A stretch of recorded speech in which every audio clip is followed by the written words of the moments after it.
জয় শ্রীরাম, জয় জয় শ্রীরাম। আমি একটাই কথা, আমি শিব মন্দিরে তুমি কি দাদা দোকান খুলবে না রাজুদা? হ্যাঁ দাদা খুলবো, কিন্তু আমি তো আজকে 4 দিন ঘর ছাড়া। এবং বিগত দিনে আমি একটা কথা বলেছিলাম, আমি হাবড়া অশোকনগরের ছেলে বলে আমি মারাত্মক ভুল করেছি, এবং আমাকে হাবড়া অশোকনগরের ছেলেরা রাস্তায় ফেলে খুব মেরেছে। আমি আজকে 30 তারিখের পরে, মানে যেদিন 4 তারিখ যে রেজাল্ট বেরোলো তারপর থেকে আমার বাড়িতে হামলা হচ্ছে। বাড়িতে আমার অসুস্থ ওয়াইফ আছে, আমার বৃদ্ধ বাবা মা। আমি আজকে পর্যন্ত আমি এখনো ঘর ছাড়া। তুমি যে কথাগুলো বলেছিলে টিএমসির হয়ে বলেছিলে, কারণটা কি?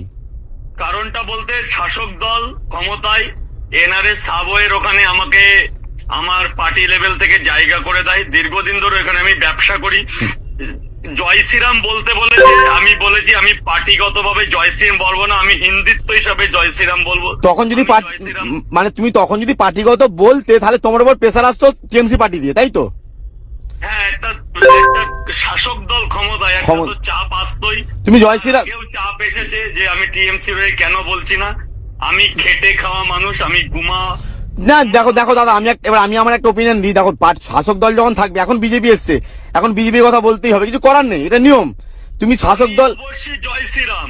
আমার গায়ে যেন কেউ হাত না দেয় এবং আমার পরিবারকে যেন কেউ হেনস্থা না করে। আমি অবশ্যই জয় শ্রীরাম, জয় শ্রীরাম, জয় জয় শ্রীরাম।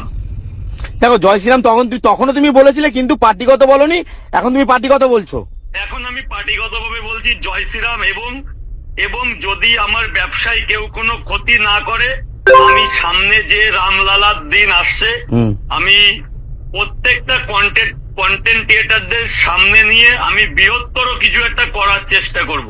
সামনে যে রামনবমী আসছে, রামনবমীতে আমি 10টা মা বোনেদের উপরে বস্ত্র বিতরণ এবং প্রত্যেক মানুষকে আমি লাড্ডু বিতরণ করবো। সেটা আমার মনে রাখতে একদম, তুমি লাড্ডু বিতরণ করো, যাই করো, একটা কথাই বলছি, দেখো শাসক দল যখন থাকবে এগুলো করতে হবে, এটা কিছু করার থাকে না, এটা নিয়ম।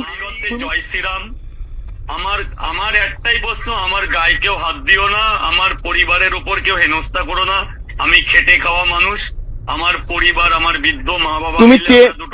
তুমি টিএমসি চাপে পড়ে গেলে বলতে বাধ্য হয়েছিল, যেহেতু শাসক দল। হ্যাঁ, শাসক দল। তারপরে আমি পাড়ায় কোনো পার্টিগত ভাবে নেই, আমি কর্মের জায়গায় পার্টিতে আছি। কেন আছো? তোমার জায়গাটা করে দিয়েছে তাই তোমায় বলতে হবে। করে দিয়েছে তাই, কিন্তু আজকে আমি জয় শ্রীরাম, জয় জয় শ্রীরাম। আমি একটাই কথা, আমি শিব মন্দিরে মাংস খেয়ে আমি মারাত্মক ভুল করেছি। আমি ক্ষমা চাইছি, আমি আবারও ক্ষমা চাইছি। আমি একটা ভালো দিন দেখে আমি শিব মন্দিরে আমার পুজো অর্চনা দিয়ে আসবো, সেদিনের অপেক্ষায়। কিন্তু আমাকে কেউ হেনস্থা করো না, আমার এমন কিছু করো না আমার জন্য বাড়ির বাইরে থাকতে হয় আমার মা বাবাকে ছেড়ে। আমি আমার মা বাবার একটাই সন্তান।